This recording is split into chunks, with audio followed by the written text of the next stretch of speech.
Hello, everyone, and welcome to History and Mythology of the Jinn.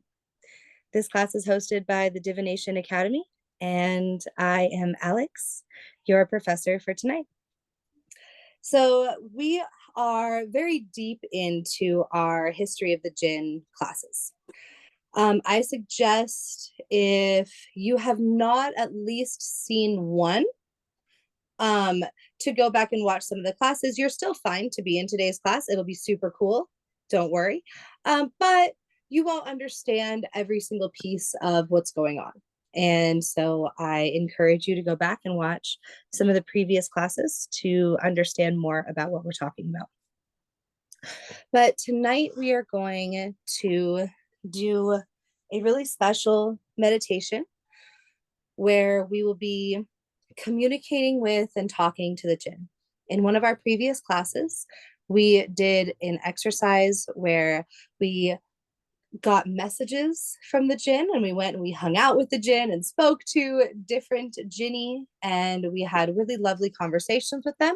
And then we came back and we wrote some really beautiful poetry, and also some just really beautiful words and literature and stories and pictures and so on. We created art, and that is one of the things that the jinn are known for, is helping soothsayers in the Middle East to create poetry and art and literature, to understand history and physics and philosophy. And so we are learning with the jinn, because that is something else that the jinn are known for, is wanting knowledge in return as an offering. And that is one of the things that we're going to focus on tonight, is not only taking knowledge from the jinn like we did last time, where we learned so much from the jinn, we created beautiful artwork from that, but giving knowledge in return and thinking about, if asked by an entity or a being that has a completely different perspective on humankind than you do, what kind of knowledge would you give them? Because when we do all of these rituals and all of these meditations to connect with and speak to and gain knowledge from different entities and different creatures and different mythological beings, I think that it's really easy to think about the knowledge that you hope that they give to you. And we tend to Almost 3 hours ago, I haven't heard a word forget since. Was he supposed about to the speak? knowledge that we can give them. 29. Like they said, where's my husband? And so tonight, I want to challenge you to think about yourself and about the knowledge that you have of the universe and the world as just as important as the knowledge and information that a jinni could give to you. We get so excited about hearing their perspective on the world, about seeing the dimensions that they live in, seeing the way that they perceive time, trying to interact with the worlds that they live in, trying to create rituals just to initiate communication and to help ourselves see into these different dimensions and worlds and to become a part of them. And something that the jinn are really special for, that not all mythical beings share with them, is that they see humans in the same way that we see mythological beings from other dimensions and universes. The jinn, when you learn about them and you study them, especially from stories that are thousands of years old, you learn that the jinn wanted to sit down and gain knowledge from us about our history, about who we are, about our magic, about our food, about our culture, about our everything, about the human dimension and the dimension that we live in and the world that we have created as humans. And they also have their own books that they write about us. They have their own libraries filled with human mythology. They have their own religions that include humans. And just like we have religions that include the Jinn. And so instead of only receiving knowledge tonight, you're going to give knowledge. And yes, so does anybody have any questions about any of that or anything that they would like to say before we get started on the more interactive part?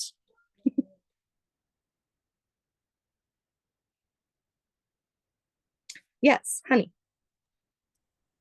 Dumb question. Um, Jenny is singular and Jen is plural, right? Yes, Okay, thank you. of course. Yes. And I mess up a lot with that.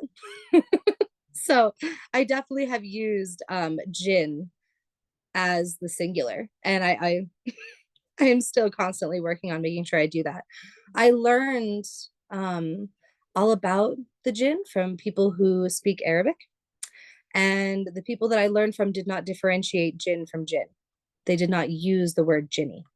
Jinny is a more modernized and slightly more English terminology. It happened after, um, long after Jinn had been written about for thousands of years.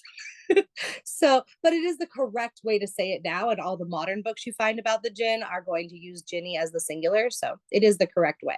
So I'm trying to make sure that I do that. Anyway, does anybody have any other comments before? And have you ever, I would love to know actually before we get started, has anybody here ever done a ritual where you give knowledge about humankind and about human culture, about yourself, or this that you give knowledge to a mythological being from another dimension? Awesome. Good. I'm so glad. Good. I had a feeling that you had.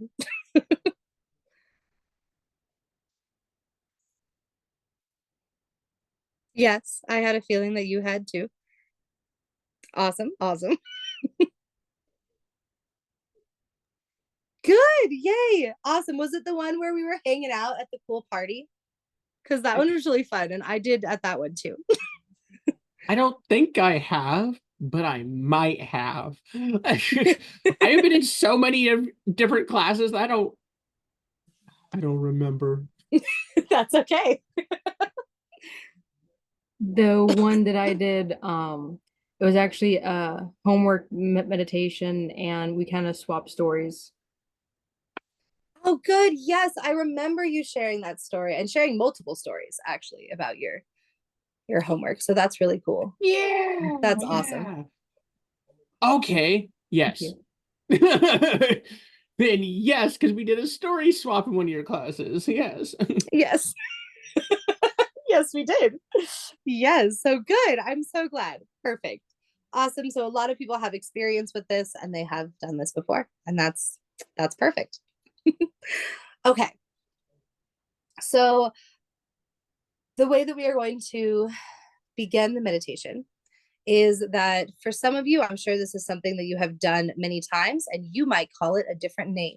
And that is wonderful. Please continue to call it your name. But for those who haven't done it before, this is what I call it.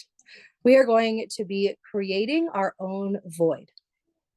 And I call it my void. I also thought it was really cool because I've been calling it my void since I was like 6 years old. And there's this show I really like called The Good Place. And Janet called it her void too. Anyway, that was a cool side note. And I always thought that was super fascinating because the way they describe it in the show is very similar to what I imagined my void was when I was a little kid. So, anyway, we're going to be creating our own personal voids. And what that means is you are creating, some people call it their temple. Some people call it their base when you're talking about astral projection, and people call it their base, and like their home base. Some people call it their kingdom. Depends. It goes by many names, and I've heard it called many things, and I call it my void. but it is a place that you create in your mind. And after a while, it becomes more than just in your mind, and it becomes a place that you can travel to when we are using different forms of traveling and astral projection. But for now, just think about it as a place in your mind that you can always go to, a place that you create that is all yours, and you can make it into anything you want. It can be an entire universe, an entire planet, and it can also just be a cozy clubhouse on top of a tree. It can be anything you want in the whole world. It can be something that is completely fictional and made up. And it can also be a place that you have seen before and that you are very connected to. But you are going to create a place in your mind that you can always come to whenever you need a familiar place to rest and a familiar place to create and to do magic, but meditational and astral magic. And it is just the place that is yours in your mind that you can always come back to.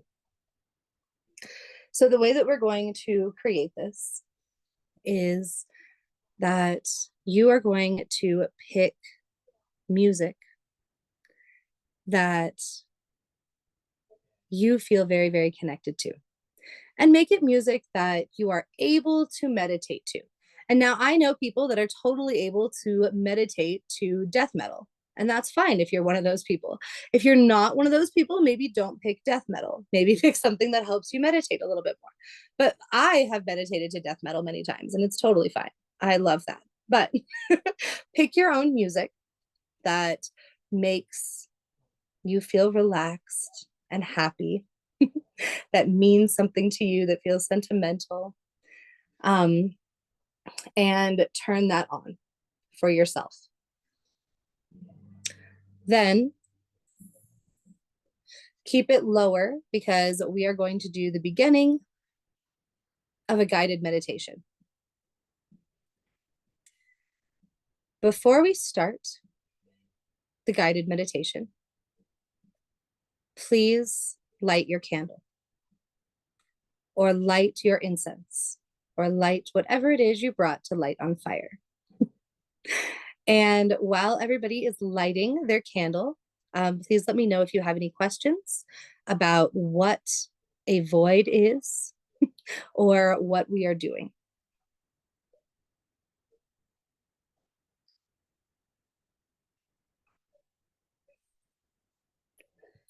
Oh, that's awesome. I mean, yeah, I tend to have people listen to music. Music is a really big part of my meditations, and Zoom doesn't have the feature anymore where I used to be able to play music and share it with everybody, and I can't anymore. So, the meditation itself, because this meditation is going to involve two meditations. So we are all going to start meditating. During this meditation, we are going to create our void. We are also going to come in contact with a Jinni, and we are going to share information and knowledge and wisdom with the Jinni, and they are going to share it with us. And then we're going to come out of meditation and do the next activity for the class.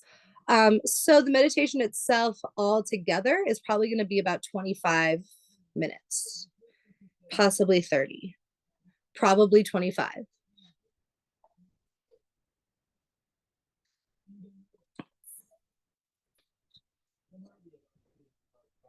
Awesome. If you already have your void, which I'm sure a lot of people here do, because a lot of you have been practicing for a long time.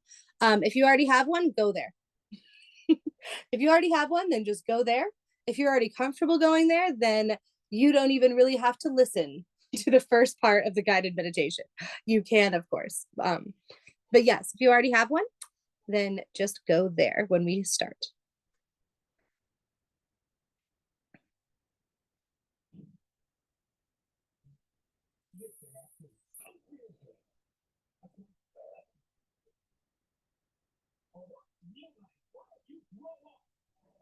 Okay, so I'm going to turn on my music. I'm going to kind of turn on a little background while we get started.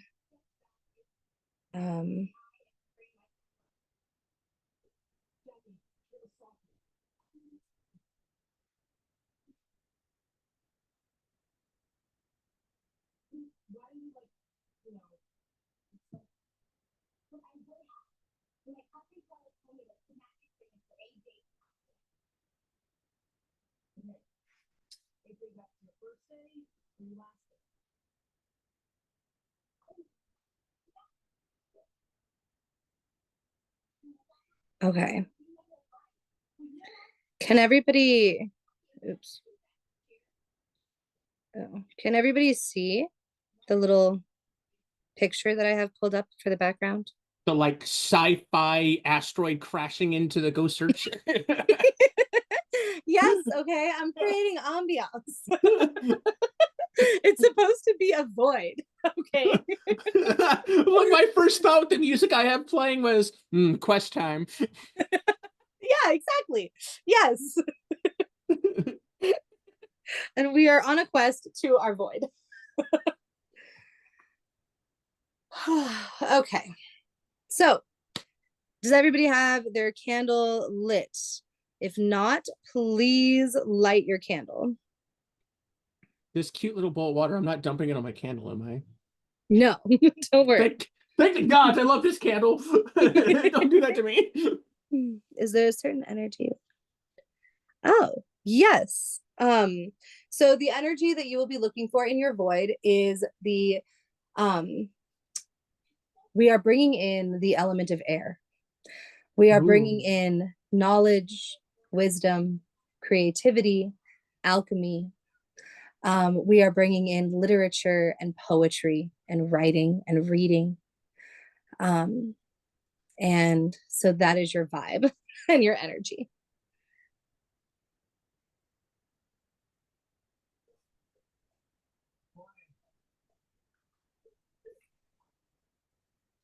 Awesome. Okay. So now that everybody's candle is lit, we have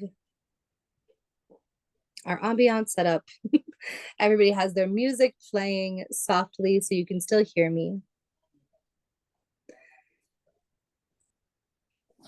Okay.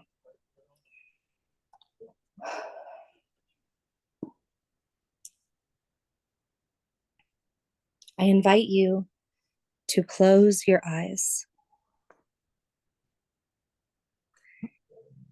and picture in your mind's eye an open space. Space that continues on as far as your eyes can see.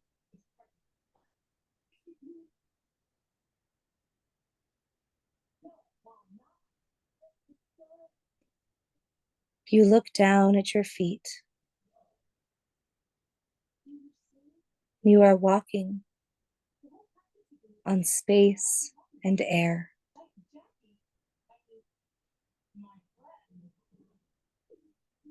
You look up into what should be the sky, and all you see is nothing.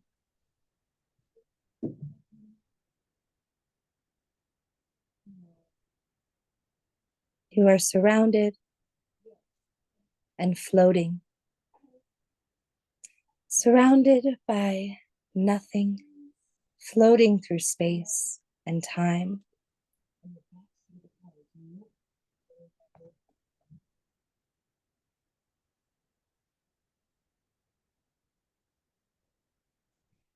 And as you float and glide through the endless void,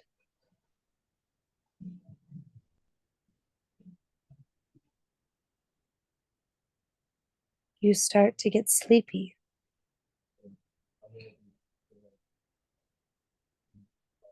And thoughts of beds and pillows and comfy blankets and fuzzy mattresses fill your mind. And suddenly, inside the open space, you see a floor covered in the fluffiest, fuzziest blankets and pillows, filled with your favorite colors and shapes and designs. And you float softly down into one of the beds, and the pillows and blankets create a little nest for you to curl up and close your eyes. And you realize that this dimension and this void that you have teleported into is yours to create. It is yours to paint, yours to design the architecture, yours to create the nature, to create the mountains, the valleys, and the waterfalls, to create the landscapes, to create the sounds, the weather.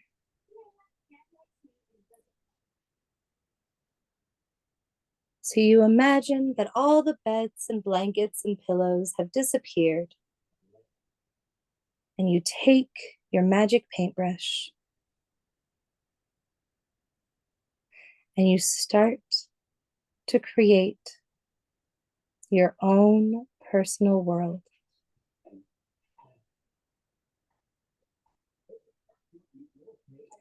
Filled with all of your own creatures built from your own imagination, filled with landscapes that can only be seen in your own mind.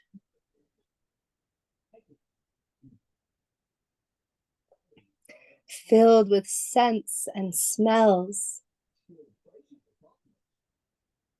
that only you know and that mean something so deep.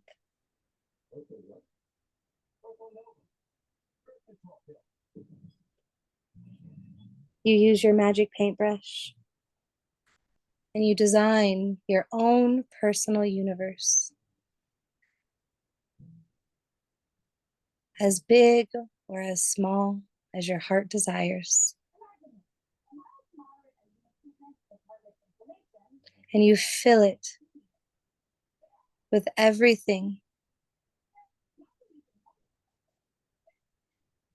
that you would like to have close, everything that you would like to be able to go back and see whenever you would like. This place can be filled with animals and people. It can be filled with anything in the universe that you can imagine.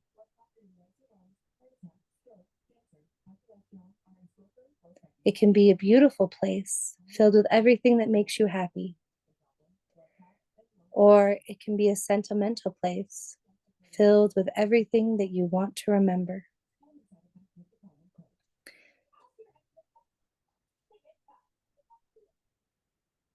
Take your time, create and design your void.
After you have created the beginning of your void, and you have started to work on all of the architecture and everything that you would like to bring in to this beautiful place,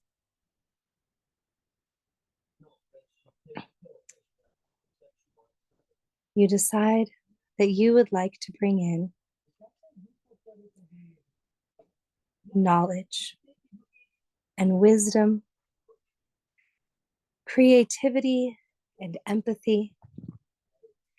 You would like to bring in art and magic, intelligence and literature.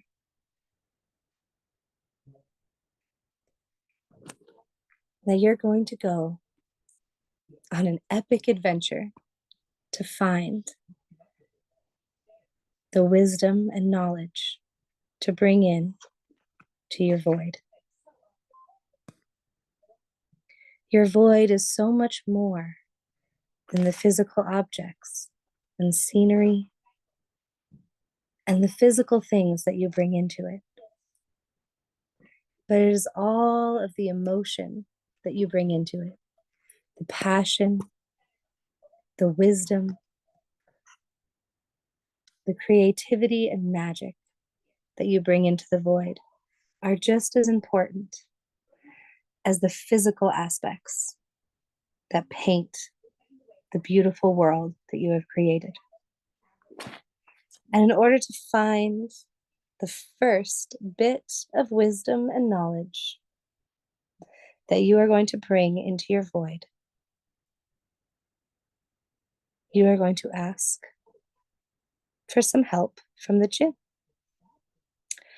Because the Jinn are creatures that bring knowledge and wisdom, enlightenment and education into the lives of humans. And it's something that they really love to do. And you are also going to bring them an offering. And the offering that you are going to bring to them tonight is your own knowledge. So before you go on this journey, first you need to obtain your offering. And in this case, your offering is knowledge. It can be any knowledge. Knowledge is everything. Everything that comes out of your mind, whether that be stories, whether that be history, whether that be your own personality, your own wisdom of things that you've done in your life, your own story of how you came into magic, your own knowledge about the universe, about herbs and plants, about medicine, about psychology, about anything in the world. Knowledge can be absolutely anything. But what knowledge are you going to give to the Jinni that you meet tonight? So go ahead and take a moment. If you would like to write it down, you can. If you just want to kind of have a topic in your mind, you can just have a topic in your mind. But I'm going to give you a moment to think about what you would like to give to the Jinni or to the Jinn that you meet tonight.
Now that you have in your mind the knowledge that you are going to give to the Ginny that you meet tonight, I invite you to make sure, once again, that your eyes are closed.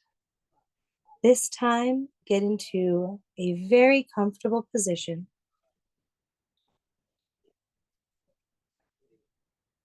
Turn your music on. Make sure that your music is on.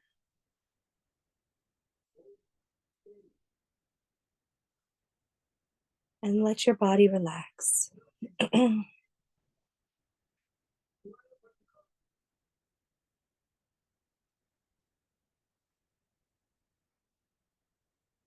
Come back to your void.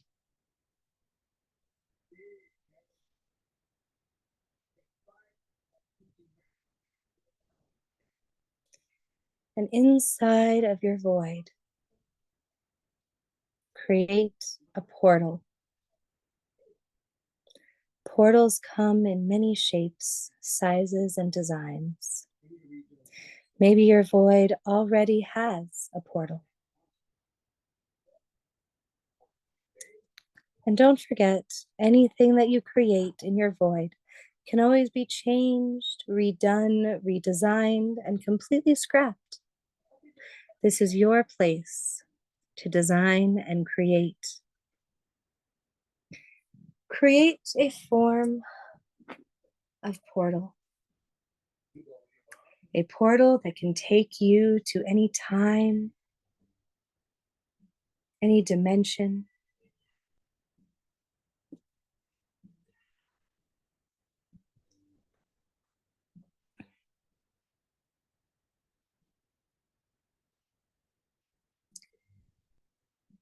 And in your mind's eye, as you step closer and closer to the portal that you have created,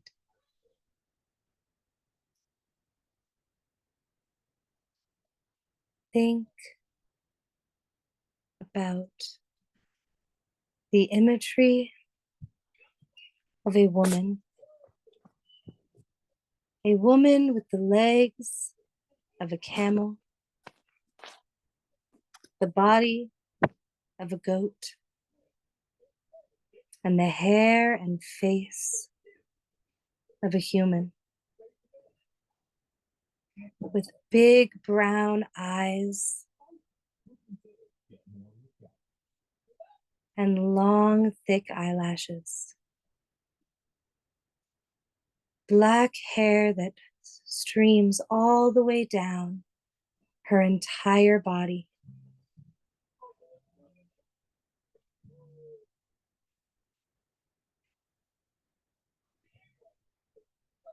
This woman's name is Aisha Kwandisha.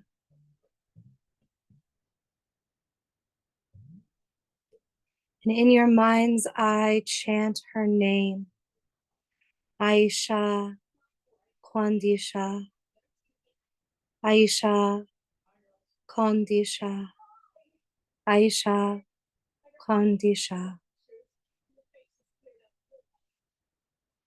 Aisha Kwandisha.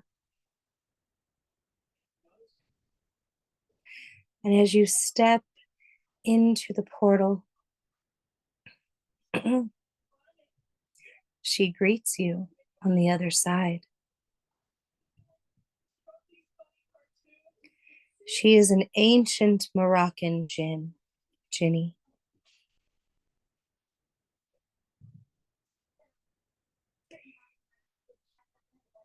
She is the water bearer, the mythical keeper of water, the entity and deity of oceans and rivers and streams. She is the deity of water inside of us, the water inside the universe.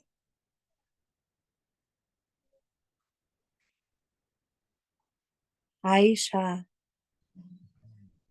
Kandisha.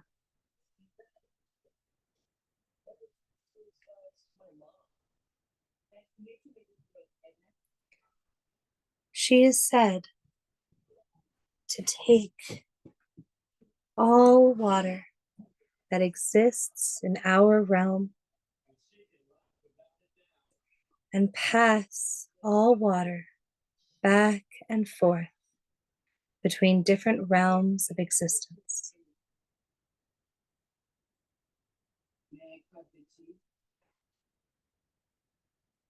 She takes the water from the oceans, the rivers and lakes and streams,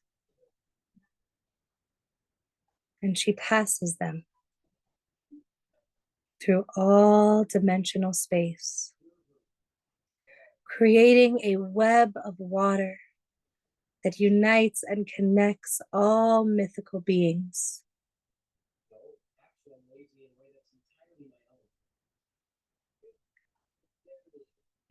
She has stories from every realm. She has eaten food and drank water from every realm of existence and every dimension. And because of her, water has essence and magic from every realm of existence within every universe in space and time. Water has secrets, it has knowledge.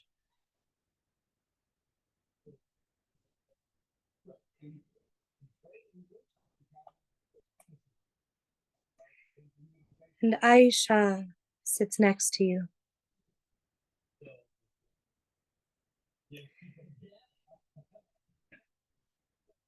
And she hands you a bowl of water.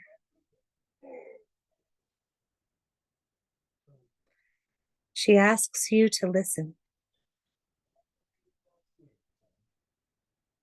You lean in and put your ear to the bowl as if to hear its words.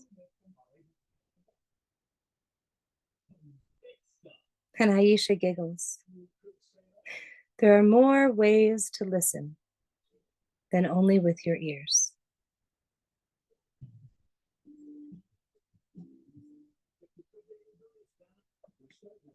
So you hold the water in your hands, and she takes her hands and wraps them around yours as you both hold the water and you listen.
Once you have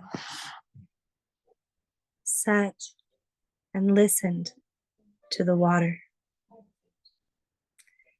with her hands wrapped around your hands, both listening to everything the water has to tell you. Then You lean in closer and you share your knowledge as your offering with Aisha.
After you have given your knowledge to Aisha, it is time to say goodbye. Take your time. Make sure to tell her and give her all the knowledge you would like to give as a gift for everything she has given you. And when you are ready, step back through your portal and into your void.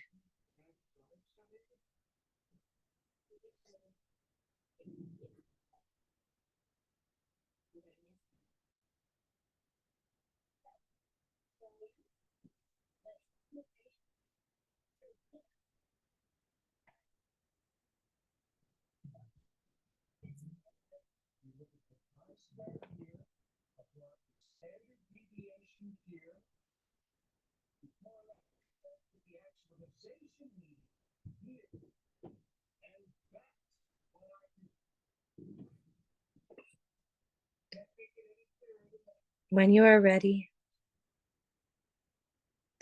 step out of your void and open your eyes.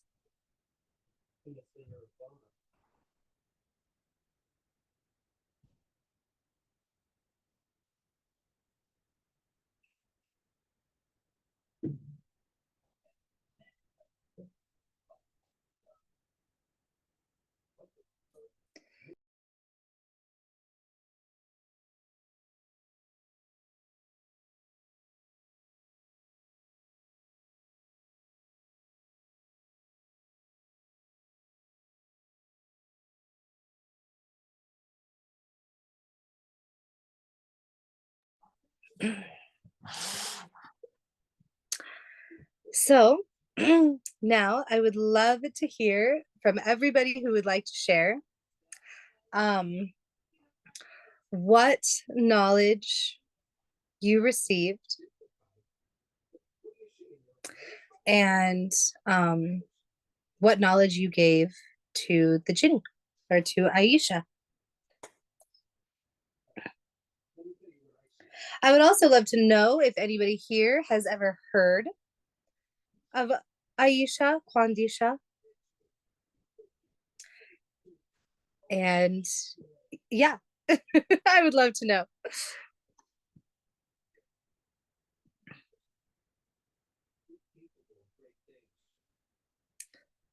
Wow, cool.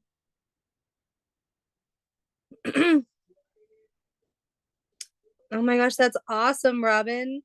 When you would like to, I would love if you could like share some more about the picture that you showed. Um,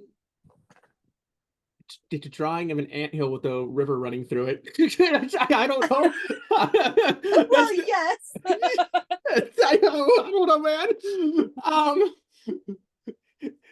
I at some point you said draw or write things, and I was like, the only knowledge I have on this earthly plane is ants. So I was like, you get knowledge of ants. No, I love that. That's awesome. And so I drew ants on my whiteboard that I have next to my computer. That is super cool.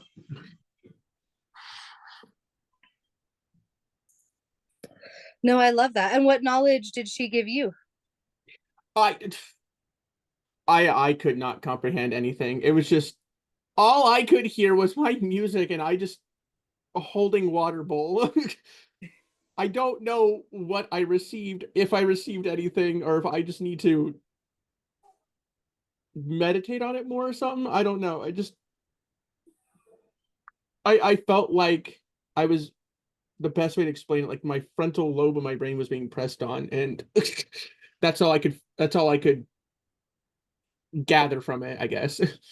No, that's awesome. And no, I totally understand. There have been so many times where I've done meditations like this, where I just write something very similar to what you have written down, and I'm not exactly sure what the message was or what they were trying to say. Okay, what I have written down is nonsense. I'm taking okay, those words that has absolutely nothing to do with class. Okay. Well, that is that is good to know. Good to that know. is Korean pronunciation because I'm taking Korean classes, so that's like how to pronounce things in Korean like the long way. Oh, cool. No, So that's awesome. I was like, did the Jinn teach you a different language? Which is super cool. no, that is basic hello, thank you, yes and no in Korean. That's awesome. Cool. But no, thank you so much for sharing. I've had very similar experiences to what you've said. So that's awesome. What about your void? You want me to describe my void? I want you to describe your void. Um, okay, you said something about favorite colors and favorite shapes and like fluffy like blankets and pillows. Um, it made me think, what's my favorite shape?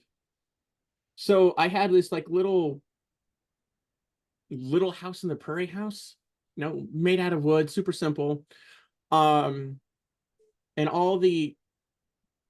there was like basically, small little stove, table to eat at, one person to eat at, Aw.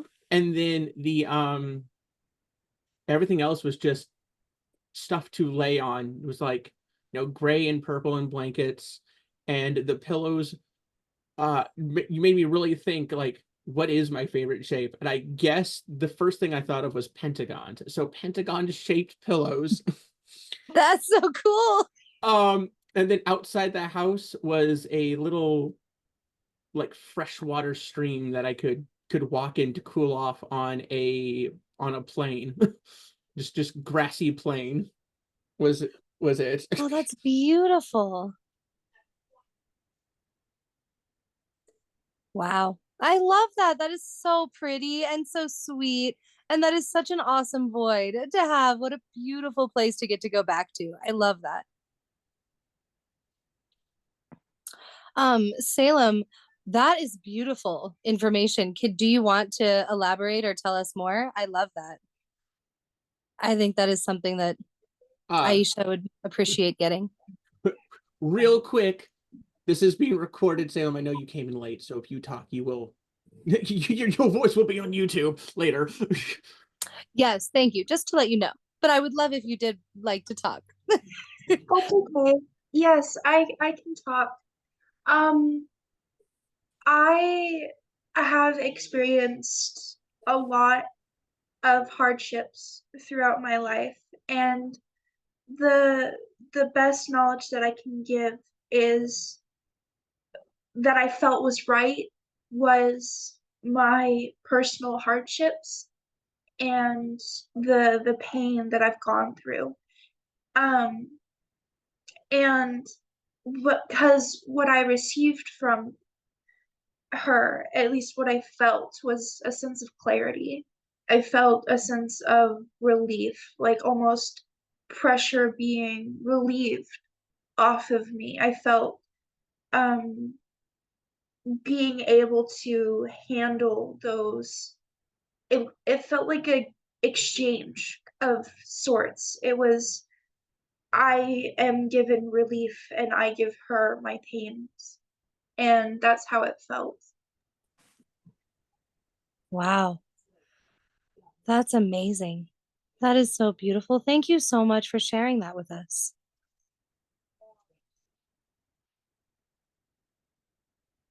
Wow. And that's such a wonderful offering to give as well. Something that is very unique to humans is the way that we feel pain emotionally and physically. So yeah, no, that was beautiful. Thank you.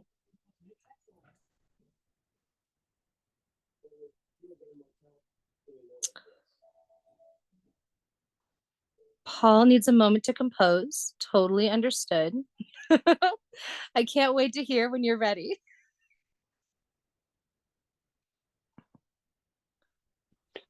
I'm ready if you are. Oh, I'm so ready. Okay, so astral work is very, very familiar with me. I have several voids, temples, homes. I decided to visit my reflection pool. So, to paint a picture in your mind,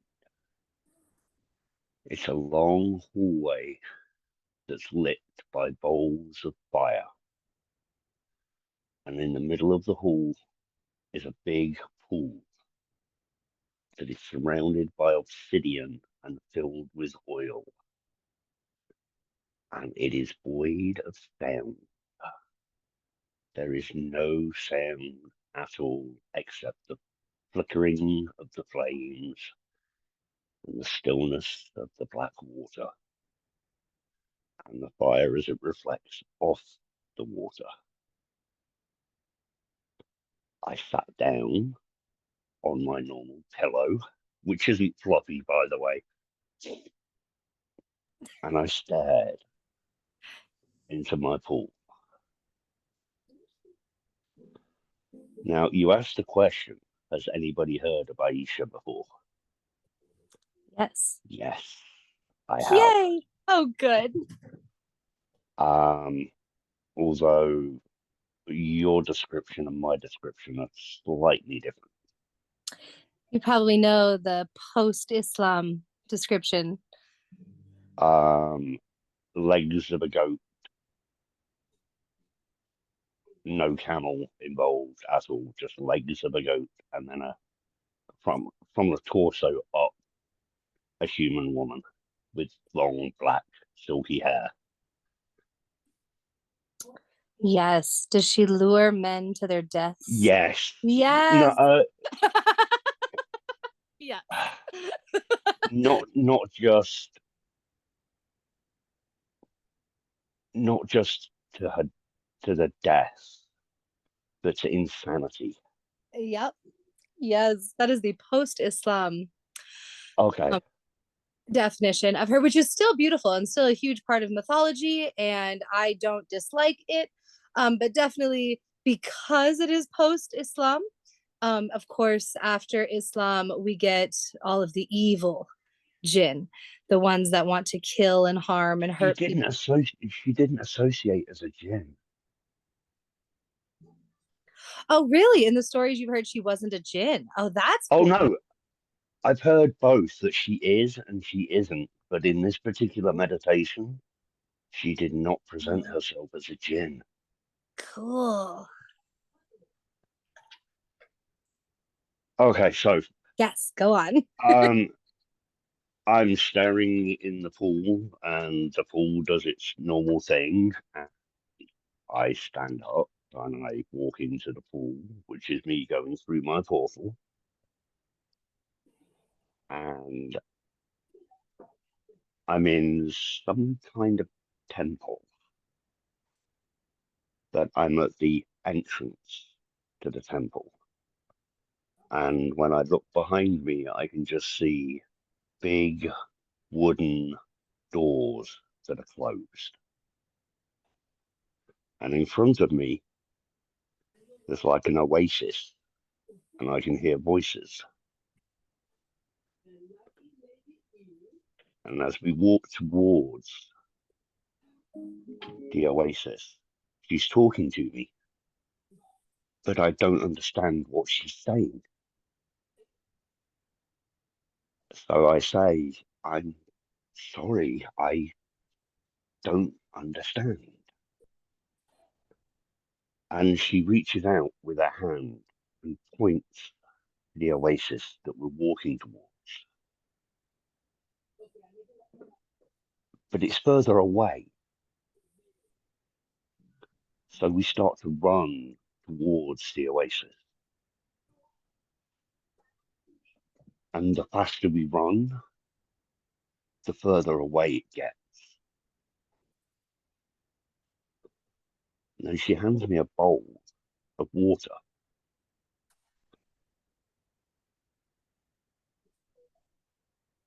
And the water starts to bubble.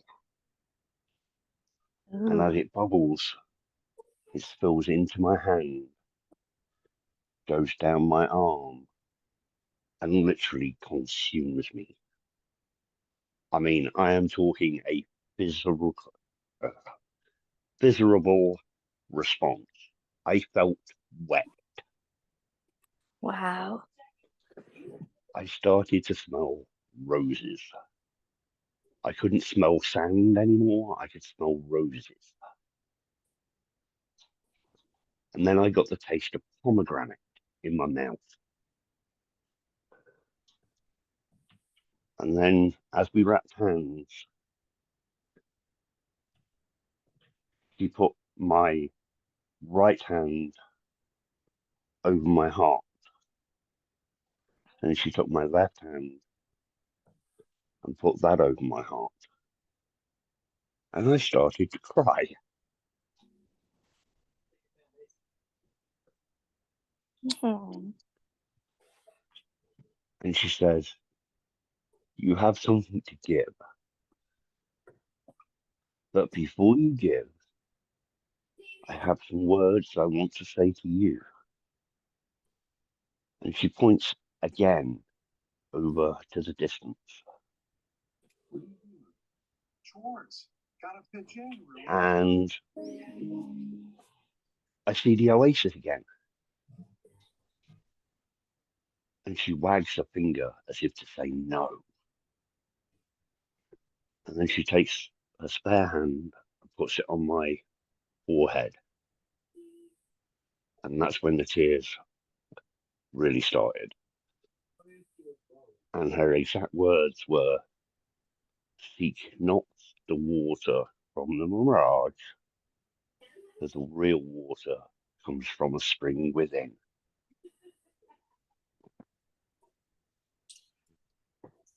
Damn.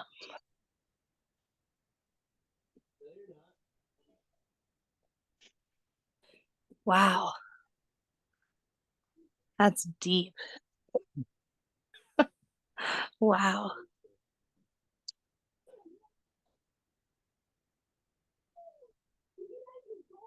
And she wiped away my tears and said, I'm on the right path.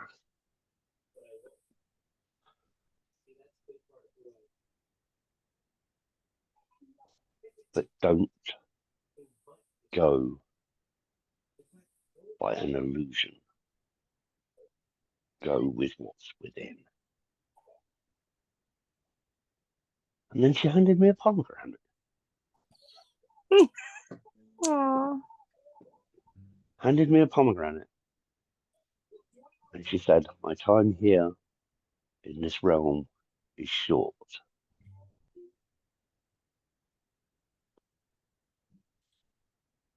And she said, you've given me what I need. Faith. In return, I give you knowledge. And as I turned round the steps to my pool, there, walked up and sat my down. Dang. Aw. Wow. That's That was intense and not the way it normally goes, Alex. oh. Oh, wow. That is so heavy and so beautiful. And like what like I don't know, just like what an incredible experience to get to have with her. And that's so deep with so much emotion and so much magic and energy and just wow. I don't even just wow. And that is not like the last time I met her. Last time I met her, I wanted to kill her because it was like having a conversation with a revolving door. And she thought it was amusing that I was getting angry and frustrated. I think that That was with a different level. Oh, yeah, I think that with sometimes, I don't know, just in my opinion, with different deities that are very, very, very old, um, sometimes when you have a different perception of them, seeing as how this time you did the meditation, you were learning about who she was before the colonization of Islam.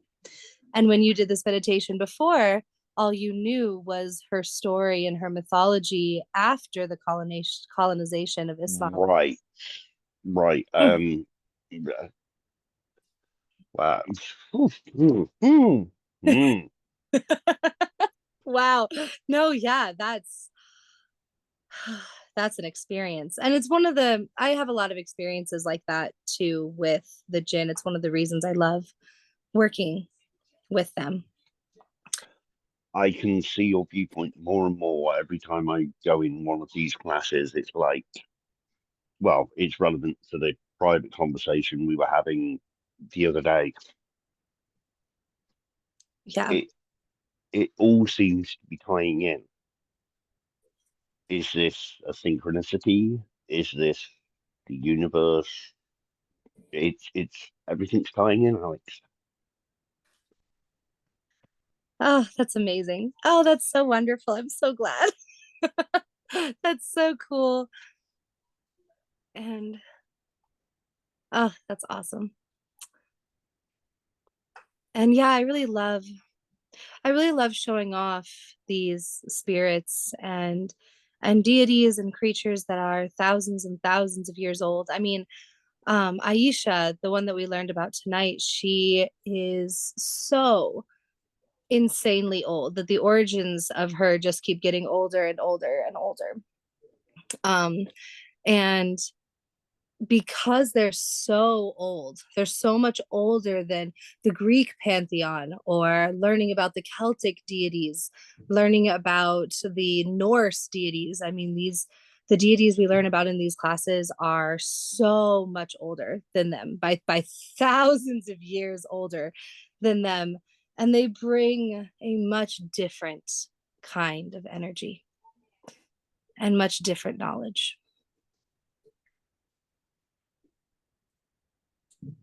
Yeah, I'm going off mic now. Okay.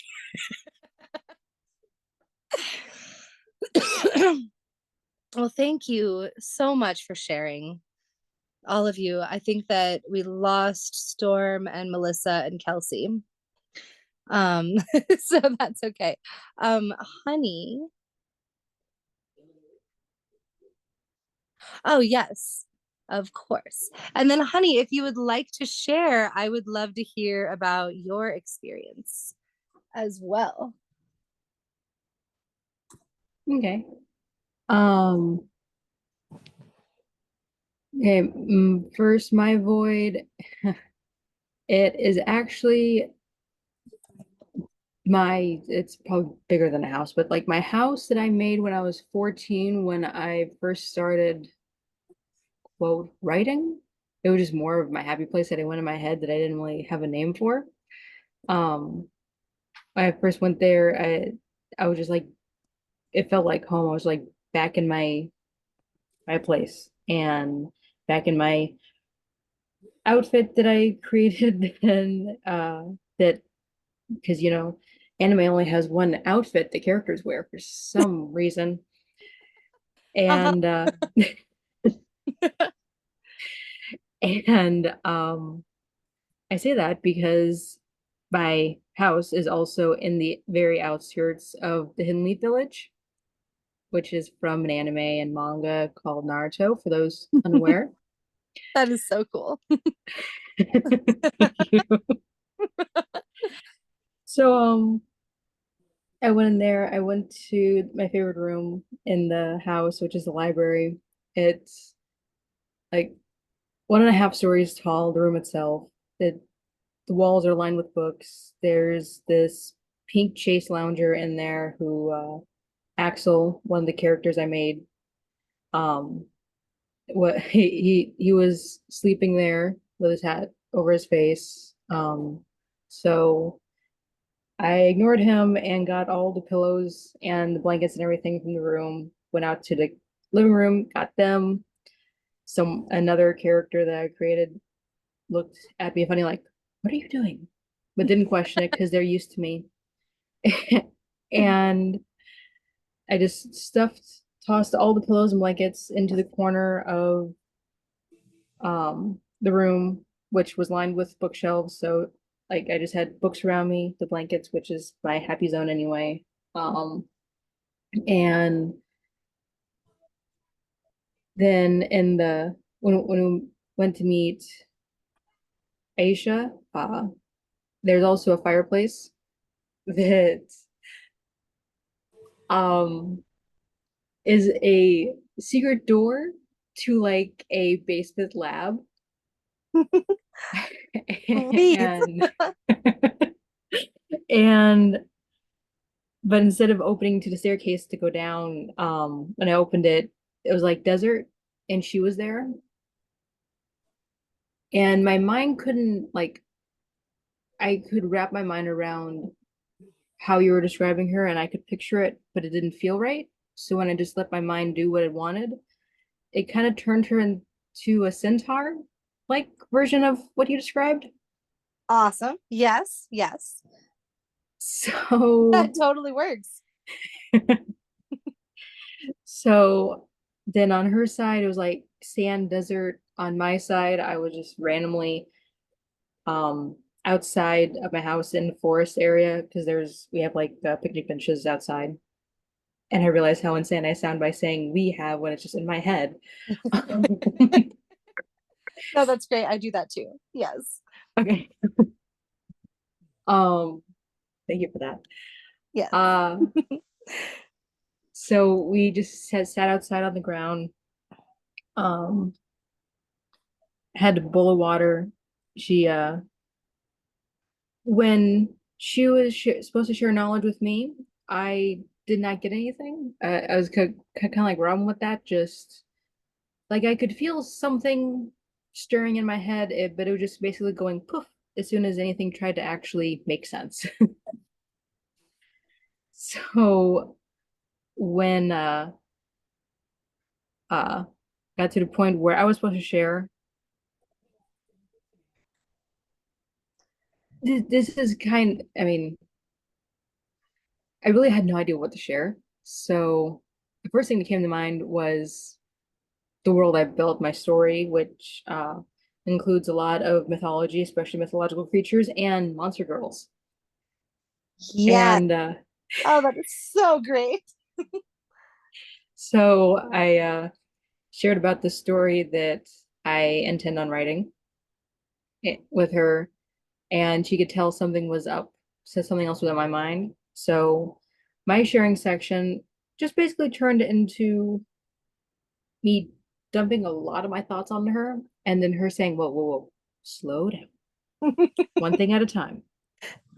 And then she picked out one thing, and we kind of just talked back and forth, and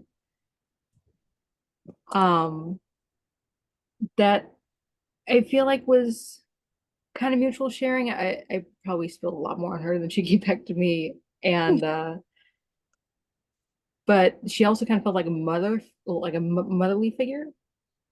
Um, like she put, well, like she patted my head or my hand and like to touch my shoulder and arm, like it's okay. So at the end, she helped me out quite a bit, and she seemed pretty happy with me materializing pages of a story I wrote and gave to her so she can read, since so it would be more even with her helping me and me barely comprehensively talking to her. So um so yeah, and then I went back to the um fireplace, stepped back through, and we just said goodbye. So, and the whole meditation itself was really nice and very, very calming. I really needed that. So that was beautifully perfect.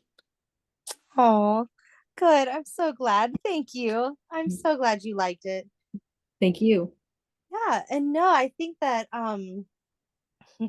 which I love. I love the different ways of thinking of this. But as far as the jinn go, um any offering, any anything is knowledge. So you giving her your letting your emotions out and giving her your emotions and your words and your feelings and your thoughts and all of that was a form of offering and a form of knowledge. And so you shouldn't think about it like it was off balanced in the way that you're thinking. You gave her a lot by spilling all of your thoughts and emotions on her. That was a form of knowledge. Okay. That's good then. Yeah. Yay, thank you. Yeah, of course. And oh, that's wonderful. And I'm so happy that that was the image of her that you got and the energy from her that you got and that you were able to receive so much help from her. I know that it's kind of silly to feel this way, but sometimes I feel kind of bad for a lot of these deities that were colonized by larger, bigger, more monotheistic religions, and their stories got turned so dark. And I'm sure that it was really wonderful for her to have somebody view her in the way that you viewed her. And that goes for everybody tonight. Every single person who told their story and talked about this viewed her in such a beautiful way. And I'm sure that nowadays she's very used to people viewing her as a very evil and vengeful deity and demigoddess. And we didn't. And I'm sure that that was very nice for the beautiful being that we went to go see and talk to tonight. In Salem, thank you so much for sharing about your void. That sounds so cool. And having snow everywhere must have been so surreal and beautiful while going through this experience with the Jinni and with seeing Aisha, how beautiful that would be with everything covered in like sparkling white snow. And foxes playing and owls. Oh, that sounds amazing. Oh, that's beautiful. It's the same it's the same void I've had since I was a kid. The snow, I always used it as a form of calming my anger. Um, and for me, when I saw her, my bowl of water, it froze. It Wow. froze over. Um, instead of being like a still water or having ripples in it, it froze over, but it was like it crystallized almost, not like normal ice, but like a crystal. And I thought it was beautiful. That sounds beautiful. That sounds incredible. Sweet. I have never had the water freeze over and been able to create that. That's just amazing.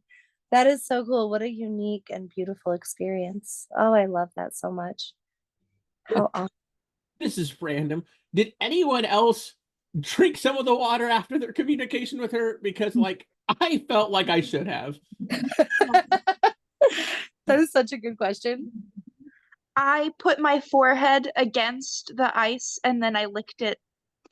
Yes. I have definitely drank the water before. Yes, definitely. I didn't, but I did think about it during the meditation. Yeah. Yes. I should have people do that next time because I've definitely drank the water before. We should definitely have a time where we do that. Since I told people they could use like enchanted water and moon water and stuff, I wouldn't want people to drink anything that had, you know, stuff we shouldn't consume in it. But still, in the beginning of the meditation, I can make sure everybody uses fresh water and we can totally have an experience where we drink the water. I have a few different Jinn in mind for who would love to like partake in having a little picnic together and we could drink the water and even like eat the food in The the last time we had a picnic, I fell asleep during it. yeah, you fell asleep during the one with the fae. Yes. And Paul asked about my experience. So when I give guided meditations, sadly I'm such a self-conscious person that it's very difficult for me to like actually meditate myself because I'm sitting there going, "Oh my gosh, did my words sound right? Did I sound stupid? Did I say the right word just then?" Was that and I'm so self-conscious and anxious about everything that I can't actually meditate while guiding others through meditation. But I can tell you about past. This is one of my favorite Ginny to hang out with and talk to. And it was also one of the first ones that I worked with when I was a little kid as well. Um, and a lot of the people that I worked like with and who I was either an apprentice for or that I just worked with in general, um, a lot of them told me the story of her pre or post Islam. And so when I first learned about her being this half goat woman who would lure men to their deaths, make people go insane, that she caused mental illness, and that she lived in abandoned temples and areas throughout the Middle East, and that she stole the souls of humans and mostly men. Um, and it never really resonated with me. And every time I would try to go talk to her, it never really went well. And it was always very confusing. And I couldn't really understand what she was saying. And then I had a mentor who, which I should have known, but who was actually from Syria. And she told me the real story of Aisha and how Aisha is the water bearer and the one who takes and transfers water from one realm to the next. And she carries her jars and jugs of water through time and space, through different dimensions, and transfers emotions and love and empathy and creativity and knowledge and wisdom and intelligence through these webs of water, and brings knowledge and creativity and love and empathy and emotional knowledge to every realm of existence. And the reason that we're able to understand and work with other realms is because of Aisha and her bringing and connecting all of the realms together using water. And once I learned that, suddenly I was able to communicate with her and talk to her and hang out with her, and have real, actual interactions with her. And I thought that was very powerful, you know, knowing the real story, the story before Islam changed it. Anyway, when I was a little kid, after I had learned that and I grew a real relationship with her, I had a really big issue with this whole use knowledge as an offering. Like, I really loved working with the Celtic Fae and being able to just bring little cakes and honey and honeysuckle and flowers and stuff to give as offerings to the Fae.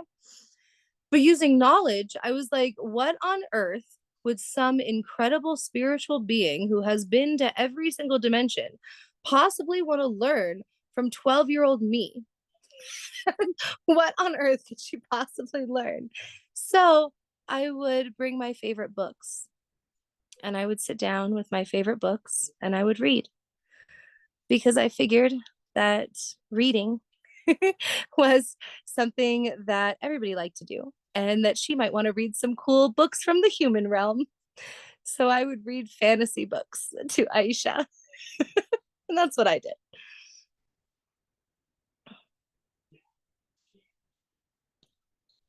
Oh no, I'm so sorry you got a bloody nose. That's terrible. I hope it's okay.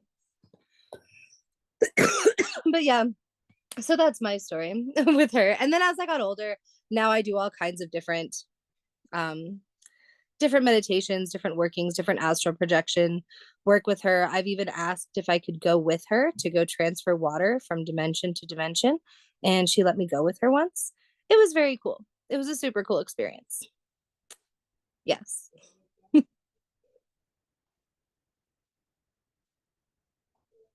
So, oh yeah. Oh, I'm so sorry. That's terrible. I know. I live in Colorado and it's so dry here that, yeah, a lot of my friends get bloody noses too. It's awful. But I'm gonna stop the recording now.